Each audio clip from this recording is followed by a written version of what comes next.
right, so here he is, the former two-time UFC light heavyweight title challenger, Alexander Gustafsson.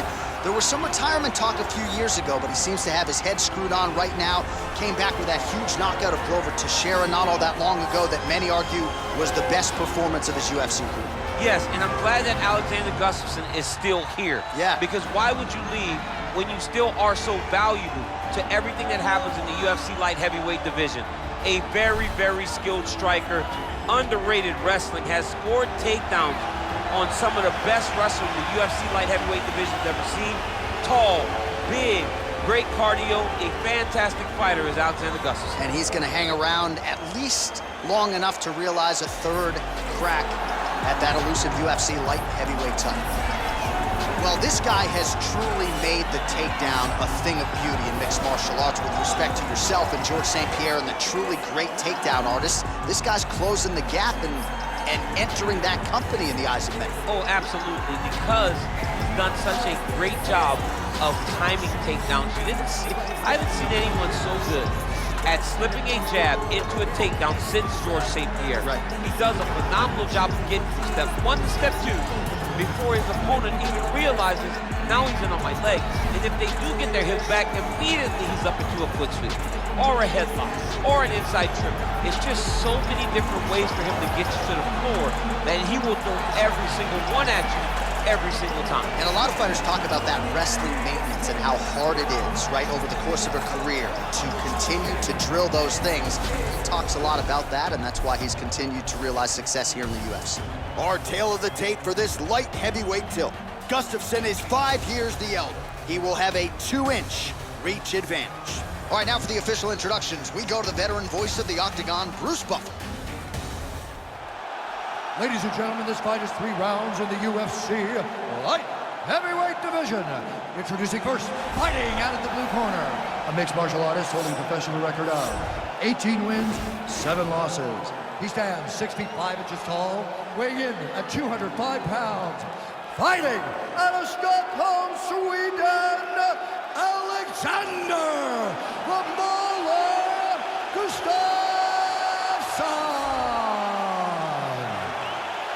And now introducing his opponent, fighting out of the red corner, a mixed martial artist holding a professional record of 27 wins, 9 losses. He stands 6 feet 3 inches tall, weighing in at 205 pounds. Fighting out of Donetsk, Ukraine, Nikita Krylov.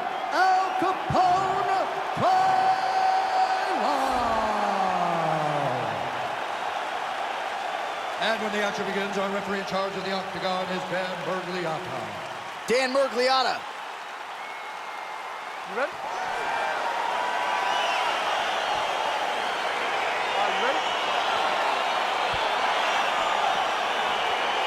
Round 1 is upon us between 2 of the best fighters in this division. Hard to find anything resembling a glaring weakness on either side when you break down the film. There are no weaknesses in these guys. These guys are as well-rounded as they come. They both can wrestle, both can grapple, both can strike. They can do it all. And these are the matchups that we dream of as MMA fans. Protect your face. Hands up. Big punch lands over the top. How's he gonna follow this one up? Single collar tie now. Well, he got his head snapped back by that straight hand there, and he's shown a vulnerability tonight by leaning right into that punch as he tries to set up his own offense. May want to focus on some defense here moving forward. Oh, I love the jab. I know you love the jab. That was a nice one. It's my favorite punch in all of fighting. And they separate. Oh, single collar tie here. Stuffs the takedown there. How good is his takedown defense? All right, so both fighters now sort of struggling for position here in the clinch. When you find yourself in this situation, what do you do to get out of it? Anytime it's very tough, anytime you're chest to chest, you have nowhere to go, I think to myself, underhook. Whoever's winning the underhook is winning the clinch battle. Big, powerful punch lands. Now he gets back to range.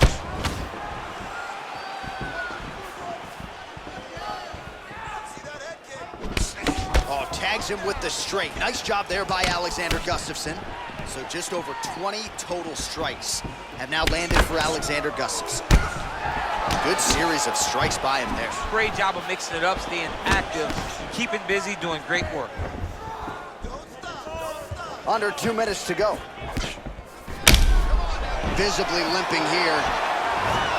Gustafsson gets caught with that punch. He'd be wise to get those hands up.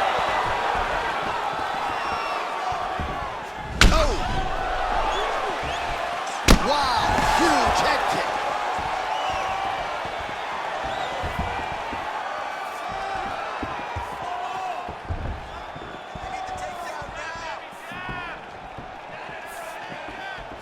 Under a minute now to go in the round.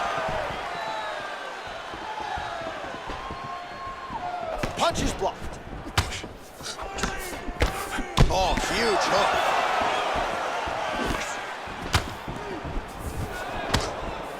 And plenty of time with which to work. 30 seconds to go in the round. All right, some really grueling work here in the clinch. Both fighters really struggling to gain a dominant position. That happens whenever you understand the position. Both know exactly what they need to do. And when both fighters are trying to do the same thing, it's very, very difficult to get the desired result. All right, well, his kicking game was outstanding in that round. We'll see if his opponent can make the adjustments, but take us through the replays before we get there. It's always weird to watch a young fighter start to come into his own. Early in his career, he did not have this ability. He did not have the ability to dictate and control fights with his legs. Now he does, and he looks like a future champion in the making.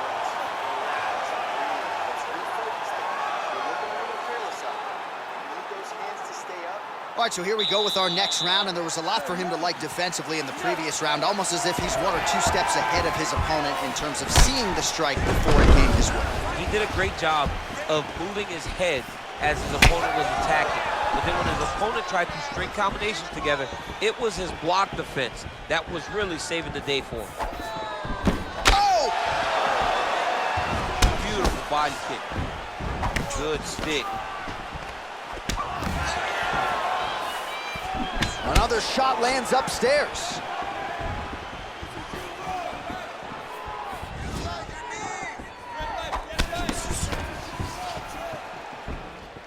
Ooh, head kick lands and he's hurt. Well, Gustafsson's lower jaw now starting to show signs of swelling. When you're in the clinch, you can pull down on the head and land these beautiful punches to the head. Takedown defense holds up. What a fantastic wrestler. Great takedown. Oh!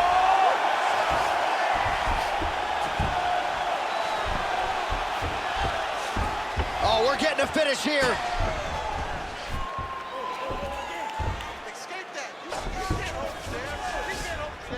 And this might just be a matter of time. Wow. Down into his mouth. Well, anytime you are in a ground fighting situation with this fighter, you're potentially playing with fire. Crazy accuracy and efficiency with these ground and pound strikes here, and if you're the opponent, you got to intelligently defend or the referee's going to stop the fight. Got to defend, but you can see him now starting to gain posture, and the intensity at which he's throwing these ground strikes is starting to improve. It's starting to elevate because he knows that he can get the finish. Now he falls back into the finishing position.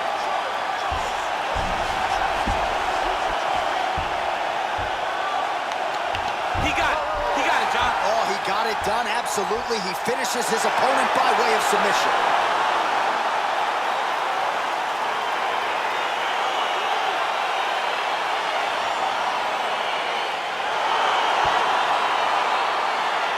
All right, let's take a look back at the replay as he gets it done by submission tonight, champ. Just watch how slowly he approaches the submission, though. He never rushes. He takes his time, but it's his trickiness. It's his ability to trick people into going to the floor with him that puts them in danger and finishing fights.